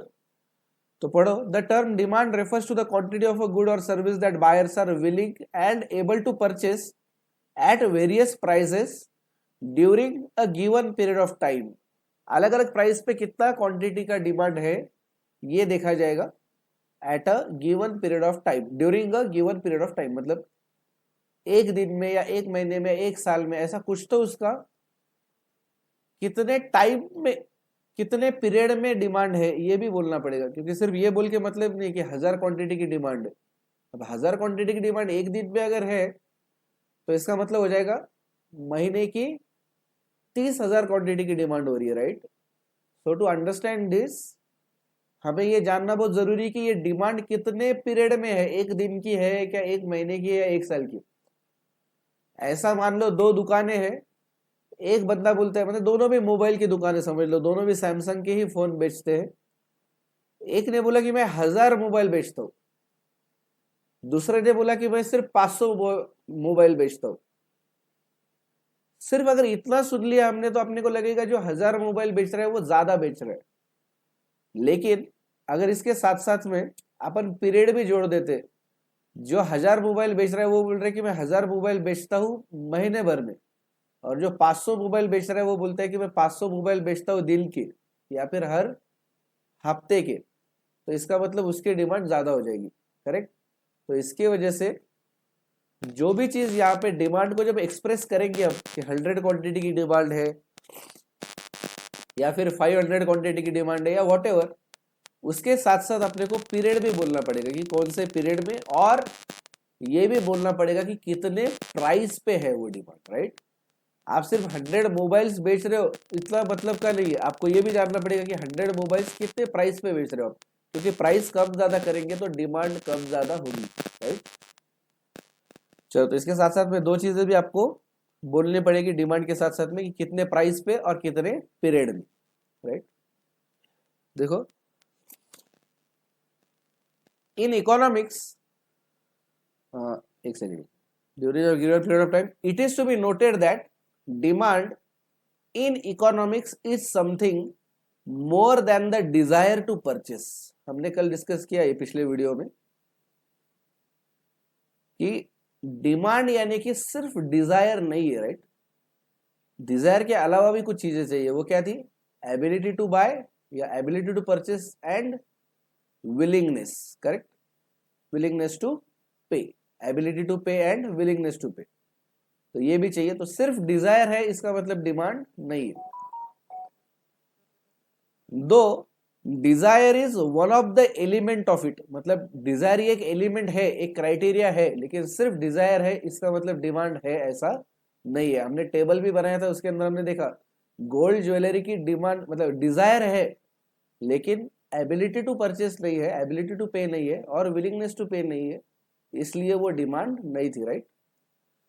For example people may desire much bigger houses, luxurious car etcetera, सबको चाहिए रहता है, राइट, बड़ा घर, बड़ी गाड़ी, right, but there are also constraints that they face such as price of products and limited means to pay. Limited means to pay मतलब income, means मतलब रिसोर्सेस, ठीक है, इकोनॉमिक्स में रिसोर्सेस के लिए नॉर्मली ये वर्ड देखने को मिलेगा आपको, मीन्स, राइट। तो आपको चाहिए तो सब कुछ, लेकिन उतने पैसे आपके पास नहीं है, उतना इनकम आपके पास नहीं है, रिसोर्सेस नहीं है अपने पास। दस wants or desires together with the real world constraints determine what they buy। मतलब डिजायर के साथ साथ में आपको देखना पड़ेगा कि एबिलिटी टू पे कितना है और विलिंगनेस टू पे कितना है। वो तीनों जब साथ में देखेंगे अपन तब पता चलेगा कि डिमांड है या नहीं है और कितनी demand. So the effective demand for a thing depends on one desire, two means to purchase, means to purchase मतलब ability to purchase, correct. Means मतलब क्या, रिसोर्सेस, रिसोर्सेस टू परचेस आपके पास है या नहीं, मतलब एबिलिटी टू परचेस आपके पास है या नहीं, मतलब एबिलिटी टू पे आपके पास है या नहीं, मतलब पैसे है क्या नहीं, औकात है या नहीं आपकी, राइट। उसी का मतलब है ये मीन्स टू परचेस। इसको हमने आसान शब्दों में क्या लिखा, ability to pay. And third is willingness to use those means, means मतलब रिसोर्सेज, दोज मीन्स मतलब वो पैसा, करेक्ट, वो पैसा आपको, विलिंगनेस इच्छा है क्या, किसकी इच्छा है क्या कि वो पैसा आप पे करो वो चीज परचेस करने के लिए। Willingness to use those means for that purchase, उस परचेस के लिए वो पैसा आप यूज करना चाहते हो या नहीं। हमारे एग्जाम्पल में ये क्या था, याद करो, ऐसा कौन सा था कि जिसके अंदर डिजायर भी थी, एबिलिटी टू पे भी था, लेकिन विलिंगनेस टू पे नहीं था, करेक्ट। ब्रांडेड शर्ट्स कि हमने क्या सोचा, चॉइस भी हो गया था, डिजायर भी था, उसको परचेस अगर करने को जाते तो बजट भी था, पैसे भी थे अपने पास में, लेकिन सिर्फ एक चीज की वजह से वो नहीं हुआ कि हमने सोचा कि मैं इस पे नहीं खर्च करना चाहता, ये पैसा मैं इस पे खर्च नहीं करना चाहता, right. So there should be willingness to use those means for that purchase. So unless desire is backed by purchasing power और ability to pay and willingness to pay, it does not constitute demand. तो इसका मतलब क्या, Dzire के साथ साथ जब तक एबिलिटी टू पे और विलिंगनेस टू पे जब तक नहीं जुड़ जाता तब तक उसको डिमांड नहीं बोलेंगे। Effective demand alone would figure in economic analysis and business decision. मतलब इसका मतलब ये है कि इकोनॉमिक्स में या कोई भी बिजनेस डिसीजन लेते टाइम पे हमको सिर्फ लोगों की डिजायर या लोगों की वांट कंसिडर करके कोई मतलब नहीं, आपको कंसिडर करना पड़ेगा कि इफेक्टिव डिमांड कितनी है। जैसे मैं किसी जगह पे कोई शॉप डालने वाला हूँ, समझ लो, ऐसा समझ लो कि मैं ऐसी जगह पे शॉप डाल रहा हूँ कि वहां पे सभी का इनकम बहुत ही कम है, नॉर्मली 8-10 हज़ार रुपए लोग कमाते हैं, बहुत बड़े बड़े घर नहीं है, सादे घर है, कच्चे घर है, लोगों के पास कार वगैरह नहीं है, गाड़ी भी नहीं है, साइकिल पे जा रहे, जिनका इनकम ही महीने का 7-8-10 हज़ार है। ऐसी जगह अगर जाके मैं एप्पल का स्टोर खोल दूं तो बाहर से लोग देखेंगे जरूर स्टोर को, शायद आके अंदर इंक्वायरी भी करेंगे, लेकिन परचेस करेगा क्या, कोई कोई भी नहीं करेगा, राइट, क्योंकि उनके पास एबिलिटी टू पे नहीं रहेगा। सो ये मेरा एक बिजनेस डिसीजन है कि ये मैं दुकान कहाँ पे डालूं, एप्पल का स्टोर का मैंने फ्रेंचाइजी ले लिया या एप्पल का स्टोर में डाल रहा हूं, तो मैंने कहाँ पे डालना चाहिए, लोकेशन चूज करना, it is a business decision. तो बिजनेस डिसीजन लेते टाइम पे अगर मैंने सिर्फ इतना सोचा कि बॉस लोगों को चाहिए या नहीं, तो सबको चाहिए, हो तो जिसका इनकम ज्यादा है या जिसका इनकम कम है, आईफोन तो सबको चाहिए, डिजायर तो सबकी है, तो मैं कहीं भी दुकान डाल दूं तो भी चलेगा। बट नहीं, अपने को यहाँ पे सिर्फ डिजायर कंसिडर करके कोई मतलब नहीं है, अपने को कंसिडर करना पड़ेगा इफेक्टिव डिमांड आ सकती है या नहीं, यहाँ पे लोग एक्चुअली आके परचेस करेंगे या नहीं। नॉर्मली मॉल में क्या होता है, सैटरडे संडेज को लोग मॉल में जाते हैं, घूम के आ जाते हैं, बस पार्किंग का पैसा देते हैं, ज्यादा से ज्यादा फूड मॉल में खा के आते, परचेस कोई नहीं करता ज्यादा, राइट। इसका मतलब क्या, उनको वो चीजें पसंद नहीं है क्या, ऐसा नहीं है, चीजें पसंद है, उनको परचेस नहीं करना है, डिजायर है, लेकिन इफेक्टिव डिमांड नहीं है। तो कोई भी बिजनेस डिसीजन लेते टाइम पे अपने को इफेक्टिव डिमांड के बारे में सोचना पड़ेगा कि बहुत सही में यहाँ पे डिमांड कितनी है, सिर्फ लोगों की डिजायर है तो उसके बेसिस पे कोई भी बिजनेस डिसीजन नहीं लिया जाएगा, राइट। तो देखो, two things are to be noted about the quantity demanded. जो भी क्वांटिटी डिमांडेड है, जैसे 100 quantity, 1000 quantity, 100 laptops, 200 printers, 500 USB cables, 300 registers, 500 books, correct, 1 quintal गेहूं, 10 केजी शक्कर, ऐसा कोई भी अगर डिमांड में अगर बोलता हूँ तो सिर्फ इतना बोल के मैं अगर रुक गया तो मुझे सही इंफॉर्मेशन नहीं मिलेगी। मुझे इसके साथ साथ में दो चीजें बतानी पड़ेगी। पहली, कितने पीरियड में है, और दूसरी कितने प्राइस पे है। अगर मैं ये बोल रहा हूं कि मुझे कुछ समझ लो कि 1 क्विंटल गेहूं लेना है, तो मुझे उसके साथ साथ बोलना पड़ेगा कितने पीरियड में लेने वाला हूं मैं, ये 1 दिन में लूंगा, महीने भर में लूंगा, साल भर में चाहिए, कब है, ये पीरियड भी बोलना पड़ेगा, और कितने प्राइस पे है, क्या प्राइस रहेगी तो मैं बाय करूंगा। मुझे 4 लैपटॉप ले लेकिन अगर 30,000 रुपए का लैपटॉप होगा तो ही मुझे परवड़ता है। मेरा बजट 1,20,000 का है। अगर समझ लो मैं दुकान में जाता हूँ, वो बोलता है बहुत हाई एंड लैपटॉप है, उसमें ग्राफिक कार्ड वगैरह सब कुछ है, साउंड सिस्टम जबरदस्त है, बैटरी लाइफ ऐसी है कि बस एक बार चार्ज कर दो 2-2 दिन चलती है, बट वो लैपटॉप अगर वो बोलते हैं कि 1,00,000 रुपए का है, तो अभी मैं 4 लैपटॉप लूंगा क्या वहां से? नहीं लूंगा, एक भी नहीं लूंगा शायद, क्योंकि मुझे जरूरत अगर 4 की है तो मैं 30-30 हजार के लैपटॉप देख रहा हूँ, तो मैं जाके 1,00,000 रुपए पे वो लैपटॉप बाय नहीं करने वाला हूँ। मतलब वहां पे वो डिमांड नहीं है। क्यों नहीं है? क्योंकि प्राइस चेंज हो गया। अगर वो दुकानदार मुझे बोलता है कि ठीक है ना, आपका बजट कम है ना, आप ये लैपटॉप बाजू में रहने दो, ये दूसरा लैपटॉप है, ये 30,000 का है, मैं उसको बोलूंगा मुझे ये 4 दे दो। बट वो बोलेगा कि नहीं, ये नहीं है मेरे पास, सिर्फ 1,00,000 का ही लैपटॉप है, मैं बोलूंगा मुझे नहीं चाहिए। राइट? मतलब डिमांड चेंज हो गई। जैसे ही प्राइस बदल गई वैसे डिमांड बदल गई। करेक्ट? तो इसके लिए आपको ये दोनों भी चीजें बोलनी पड़ेगी, पीरियड और प्राइस। तो देखना, point number 1, the quantity demanded is always expressed at a given price. At different prices different quantities of a commodity are generally demanded. अलग अलग प्राइस पे डिमांड चेंज होने वाली है। And second, the quantity demanded is a flow.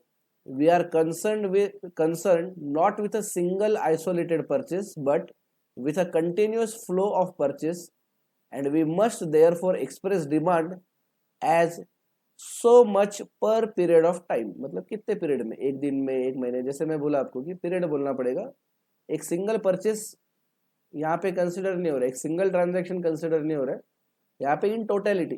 Correct ना? कोई भी business decision लेना है तो ऐसा एक एक कस्टमर का कंसिडर करके मतलब नहीं है ना, एक टोटल देखना पड़ेगा, महीने भर में कितना डिमांड है, करेक्ट, हफ्ते भर का कितना डिमांड है, ऐसे टाइप से वो, या ईयरली, एनुअल बेसिस पे देख रहा हूँ मैं, तो एनुअली कितना डिमांड है ये देखना पड़ेगा अपने।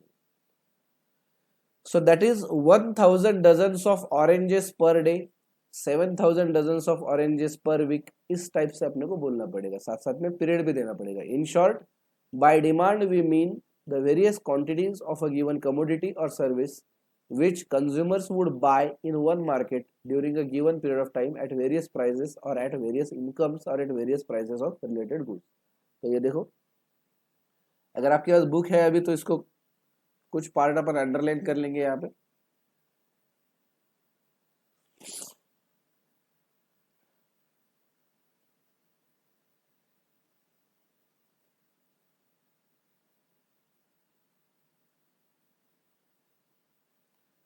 देखो, ये एक अंडरलाइन कर लो कि द से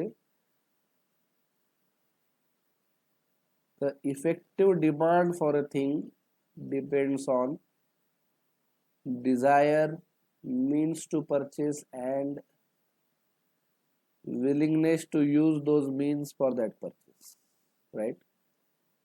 और इसके साथ साथ में बाजू पे लिख दो कि इफेक्टिव डिमांड आपको कैसे बोलनी पड़ेगी कभी भी। यहाँ पे थोड़ा स्पेस है, यहाँ पे लिख दो क्वांटिटी बतानी पड़ेगी, कितने क्वांटिटी की डिमांड है। इसके साथ साथ बोलना पड़ेगा कितने पीरियड में है ये डिमांड। करेक्ट? तो पीरियड भी बोलना पड़ेगा इसके साथ में। तो बस मैं यहाँ पे लिखता हूँ पीरियड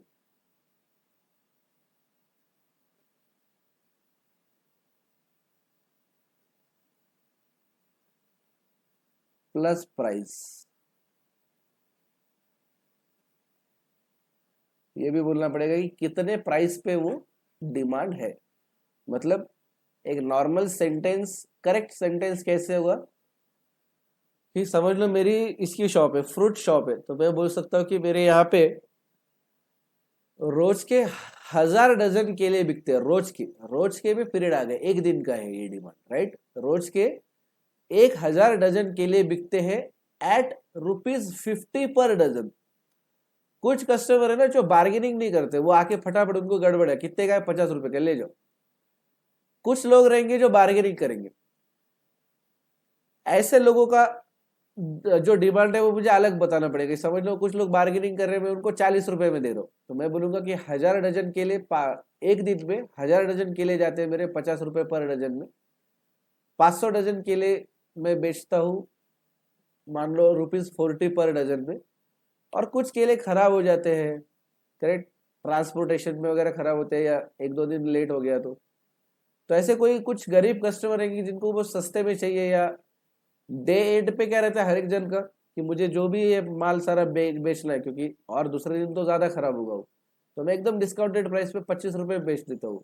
तो ऐसा बहुत माल कम रहेगा, लेकिन राइट बहुत ज्यादा नहीं होगा। तो वो बोलता है कि मैं ठीक है कि लास्ट के 20-25 डजन जो है वो मैं ₹25 में दे देता हूँ, ₹25 पर डजन। तो इस टाइप से अपने को क्या करना पड़ेगा, डिमांड को क्वांटिटी के साथ साथ में पीरियड और प्राइस भी बोलना पड़ेगा, राइट। तो आओ ये लिख लेते हैं अपन लास्ट पार्ट।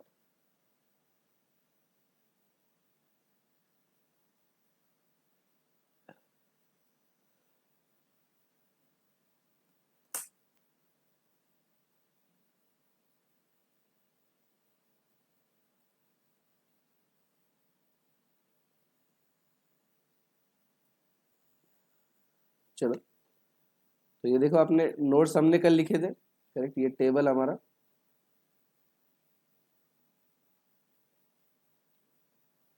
तो इसमें लिख लो नीचे स्टार मार्क करके।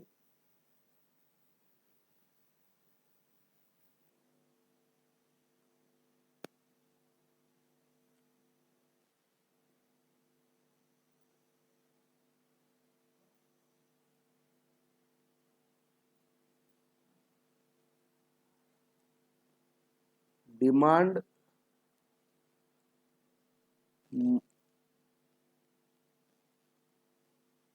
Demand must be express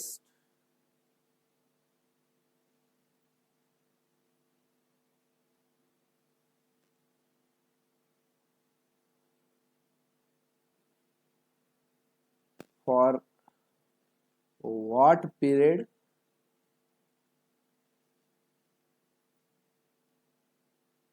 and at what price।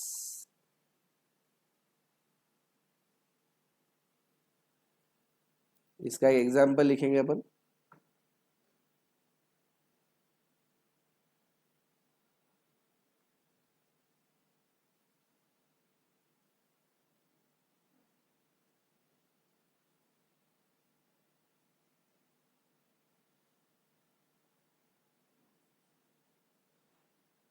Example,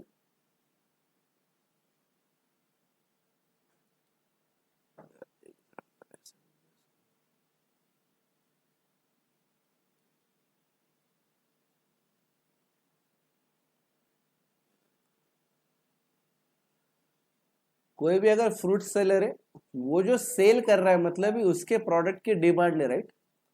ये चीज समझ लो, मेरे प्रोडक्ट की मतलब समझ लो, मेरे पास अलग अलग चीजें, ऑरेंजेस है, बनानास है, अलग अलग चीजें हैं।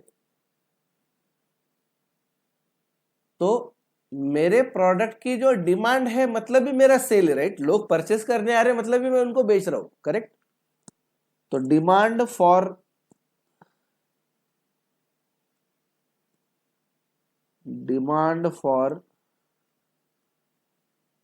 Fruit seller, demand for fruit seller क्या रहेगा, ये अभी जो मैं लिख रहा हूं इसके बाद में, ये आप तुरंत मत लिखो, ये बाद में लिखना। अगर ये डिमांड, ये फ्रूट सेलर अगर बोलता है कि मैं रोज के 5000 डजन केले बेचता हूँ, 5000 डजन ऑफ, रोज के भी नहीं, उसने सिर्फ क्या बोला कि मेरे 5000 डजन बनाना मैं बेचता हूं, तो इससे कुछ भी ध्यान में नहीं आ रहा है। ये एक दिन का बोल रहा है कि एक महीने का बोल रहा है कि एक साल का बोल रहा है कि अभी तक जिंदगी भर में जितने केले बेचे वो बोल रहा है, कुछ भी ध्यान में नहीं आ रहा है। इसमें कोई मतलब ही नहीं समझ रहा, कुछ भी एनालिसिस नहीं कर पाओगे उसके ऊपर से। आपको ये भी नहीं समझेगा कि इसकी दुकान अच्छी चलती है खराब, राइट? कुछ भी नहीं ध्यान में आएगा। इसको क्या बोलना पड़ेगा, इसको बोलना पड़ेगा बॉस, डेली, मेरा डेली सेल कैसा है,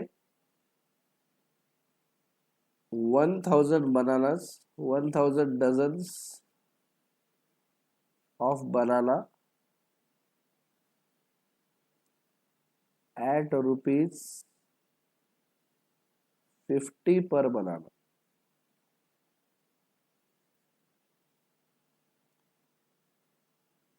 500 dozens of bananas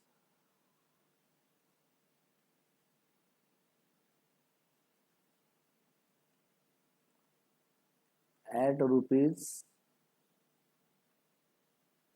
₹40 पर बनाना नहीं है, सॉरी एक मिनट, ये पर डजन होगा, ये पर बनाना नहीं, पर डजन, यहाँ पे भी पर डजन होगा। और 40 डजन्स ऑफ बनानास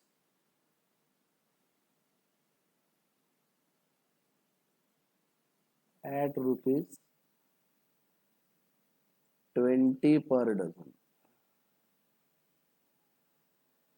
तो सबसे यहाँ पे डेली बोल दिया उसने, डेली।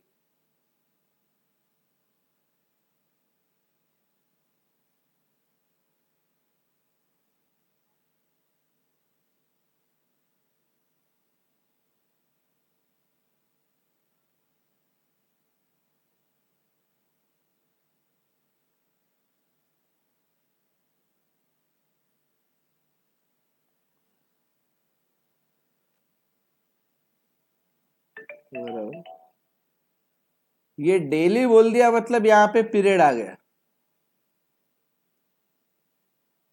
क्या आ गया इधर, पीरियड, पीरियड पता चल गया अपने। और ये जो प्राइसेस है, 50 रुपए, 40 रुपए, 20 रुपए पर डजन, यहाँ पे जो प्राइस बता रहे हैं, यहाँ पे ये भी पता चल गया कि अपने को at what price, at what price.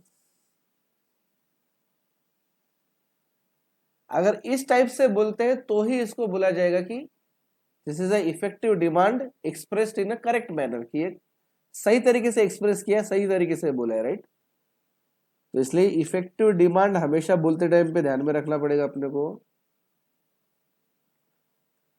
अगर मुझे बताना है इफेक्टिव डिमांड मेरी कितनी है, इसके बेसिस पे मुझे कोई भी बिजनेस डिसीजन अगर लेना है, तो मुझे ये जानना पड़ेगा कि क्वांटिटी डिमांडेड कितना है, क्वांटिटी प्लस पीरियड, कितने समय में इतनी डिमांड है, और एट व्हाट प्राइस, करेक्ट? कितने प्राइस पॉइंट पे, कितने अलग अलग प्राइसेस पे, मतलब क्या प्राइस पे कितनी डिमांड, उसके बगैर मैं डिसीजन ही नहीं ले पाऊंगा,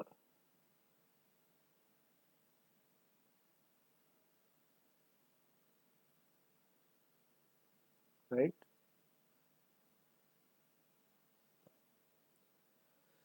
सो इफेक्टिव डिमांड हमेशा कैसे एक्सप्रेस करेंगे अपन, quantity plus period plus price, उसके बाद में ही आप इसके ऊपर प्रॉपरली डिसीजन ले पाओगे, राइट? चलो,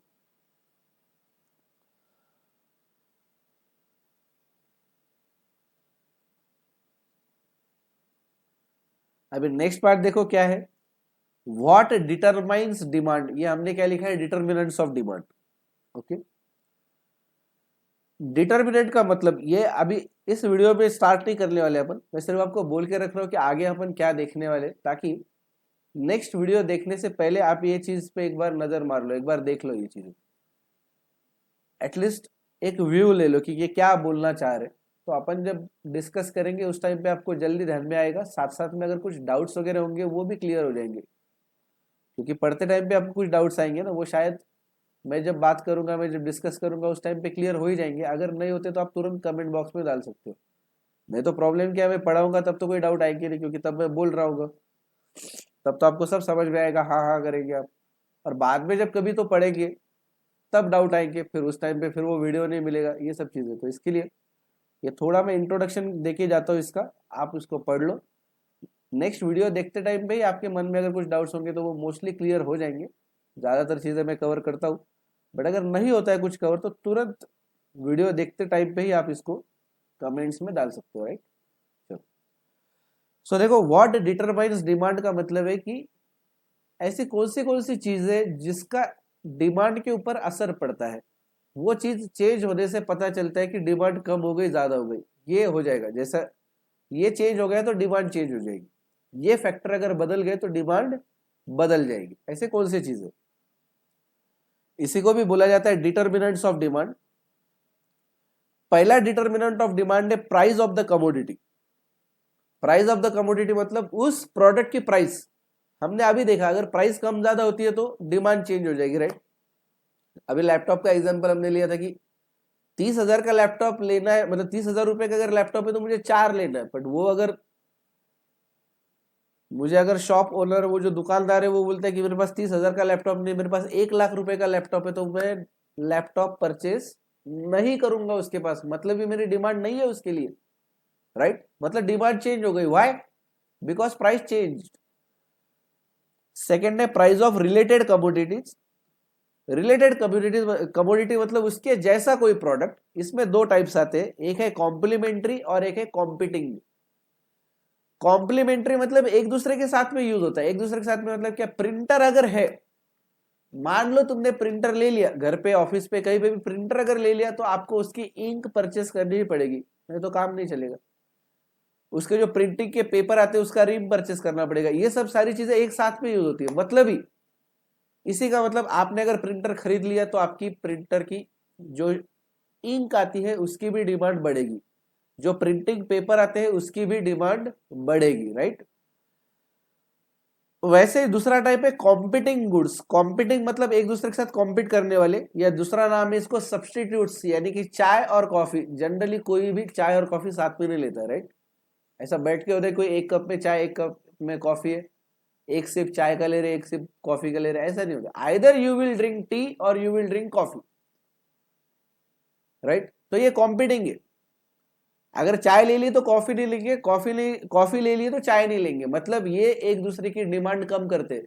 जैसा प्रिंटर, इंक और पेपर, प्रिंटिंग पेपर के रिम, ये एक दूसरे की डिमांड बढ़ा रहे थे। प्रिंटर लेने की वजह से इंक की डिमांड बढ़ रही थी, पेपर की डिमांड बढ़ रही थी। यहाँ पे उल्टा है, यहाँ पे ये एक दूसरे की डिमांड कम कर देते। चाय बोलता है अगर मेरी डिमांड है, मतलब मुझे अगर ले लिया तुमने तो तुम कॉफी नहीं लेंगे, मतलब चाय की डिमांड अगर बढ़ गई तो इसका मतलब होगा कॉफी की डिमांड कम हो जाएगी, या कॉफी की डिमांड बढ़ गई इसका मतलब हो जाएगा चाय की डिमांड कम हो जाएगी। This is competing goods. अच्छा, वो ज्यादा डिटेल में नहीं जा रहे अपन है यहाँ पे, मैं आपको पहले ही बोला कि यहाँ पे अपन सिर्फ इंट्रोडक्शन दे रहे हैं सिर्फ, राइट। तो इसके लिए कुछ कंफ्यूजन होगा, कुछ डाउट्स होगी, कुछ ध्यान में नहीं आ रहा उसका कोई टेंशन मत लो, ये पूरा पार्ट अपन कवर करने वाले हैं बाद में। ये जस्ट इंट्रोडक्शन, क्या आप जब पढ़ोगे तो आपको कुछ तो पता हो कि अरे क्या है ये, राइट। फिर है disposable income of the consumer. कितना पैसा है उसके पास, यानी कि इनकम। और डिस्पोजेबल मतलब कितना खर्च करने लायक पैसा है उसके पास, कितना पैसा है खर्चा करने के लिए, करेक्ट। इनकम अगर बढ़ता है तो डिमांड बढ़ेगी, ये तो बहुत सिंपल है ना। जेब में ज्यादा पैसा आ गया तो ज्यादा खर्च करोगे, पैसा ही नहीं है तो खर्च नहीं करोगे। One of the criteria for demand was ability to pay. अगर एबिलिटी टू पे बढ़ जाता है तो ऑटोमेटिकली डिमांड बढ़ेगी। जैसे मैं तब बोला था आपको, गोल्ड की ज्वेलरी, उसके लिए मेरे पास डिमांड क्यों नहीं थी, क्योंकि एबिलिटी टू पे नहीं है। पर मान लो मैं अगर जॉब करते रहता, कहीं 50 लाख रुपए महीने का इनकम रहता मेरा, तो मैं सोचता भी नहीं इसके बारे में, जाके तुरंत ले लेता, राइट। तो जैसे डिमांड बढ़ेगी, जैसे इनकम बढ़ेगा, वैसे डिमांड भी बढ़ने वाली है। नेक्स्ट है test and preferences of buyer. अरे क्या पसंद है तुमको, मैटर करेगा या नहीं, करेक्ट।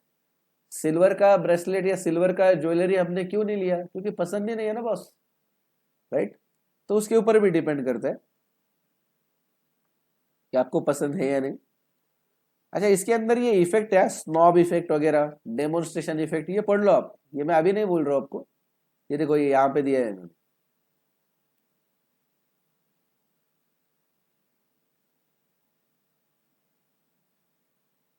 ये सॉरी एक सेकंड,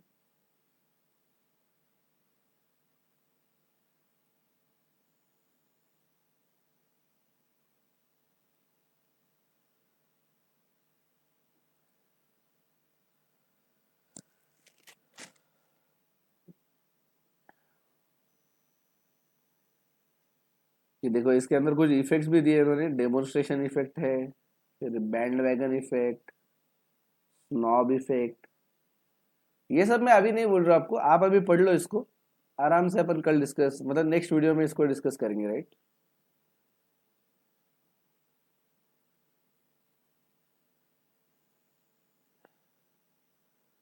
ये जो दो इफेक्ट है उसके बीच में क्या डिफरेंस है ये भी इन्होंने यहाँ पे एक्सप्लेन किया, वो देखेंगे अपन। Next is consumer expectation.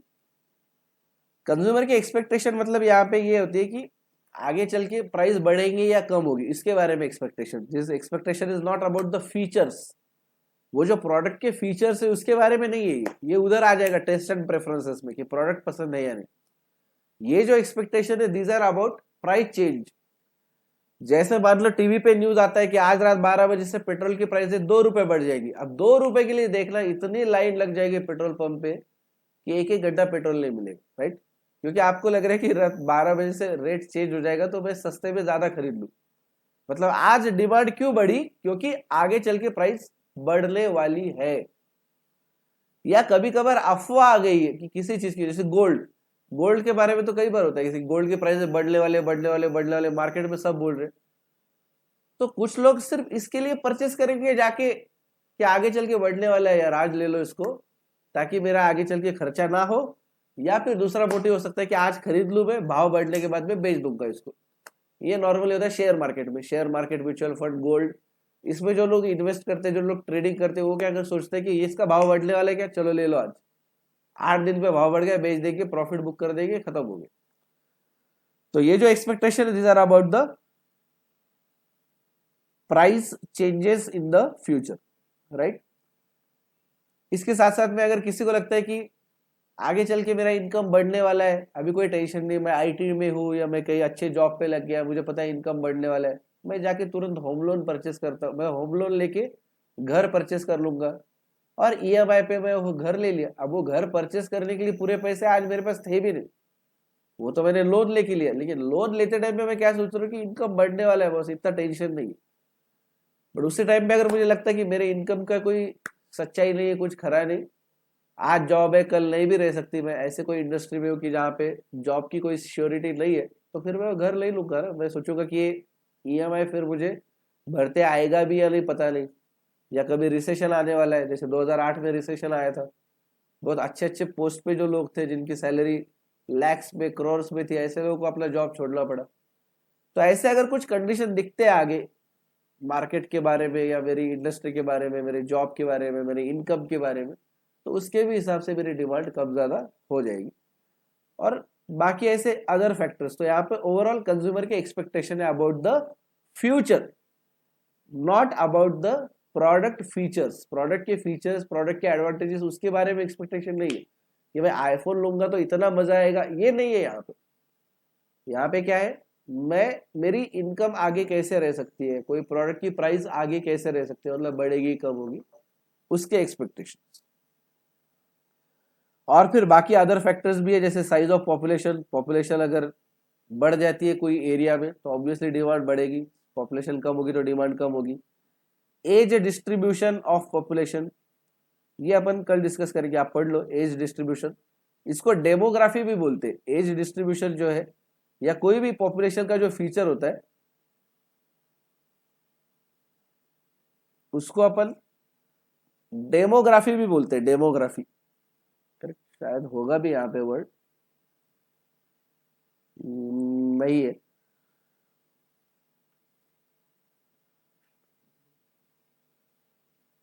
यहाँ पे लिख लो चाहिए तो डेमोग्राफी।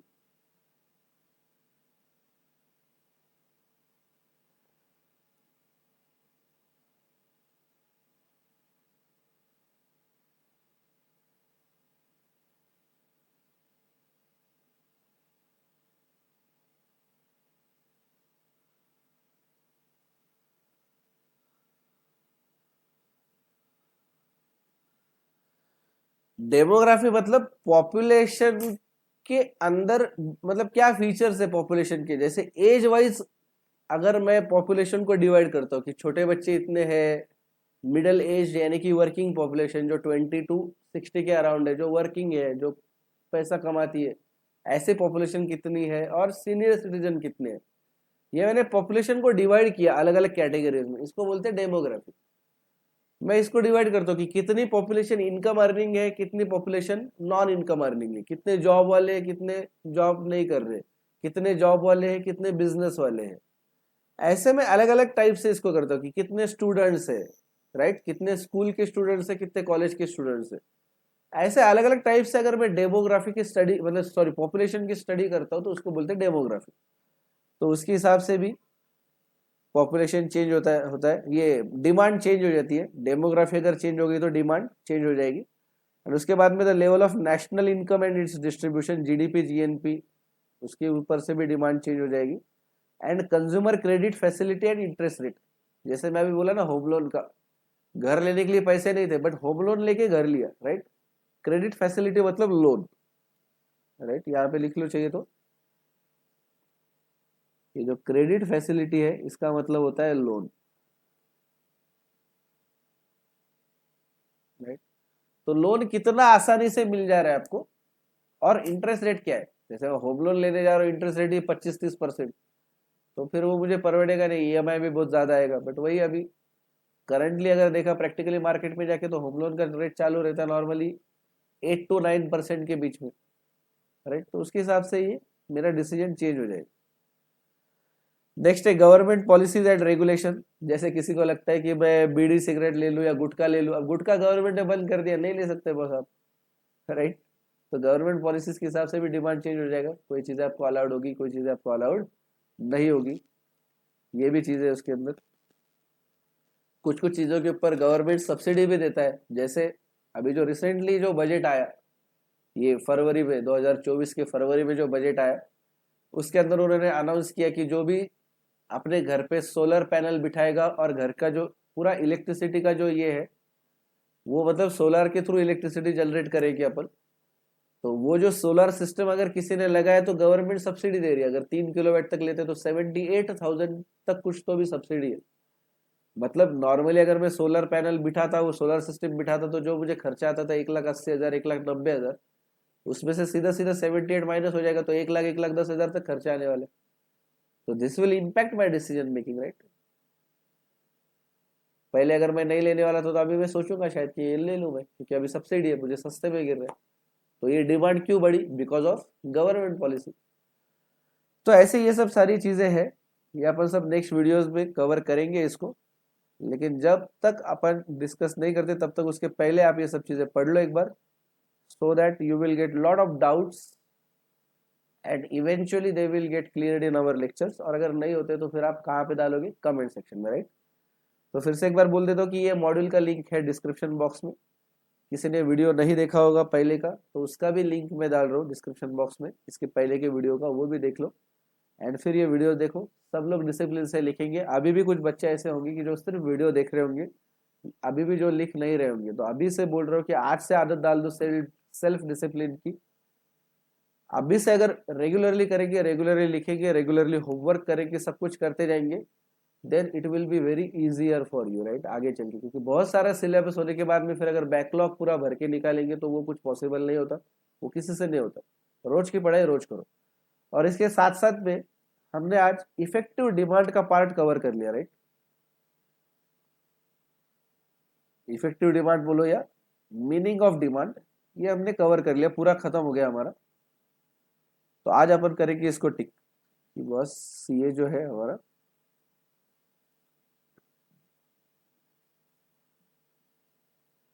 मीनिंग ऑफ डिमांड हमारा हो गया है,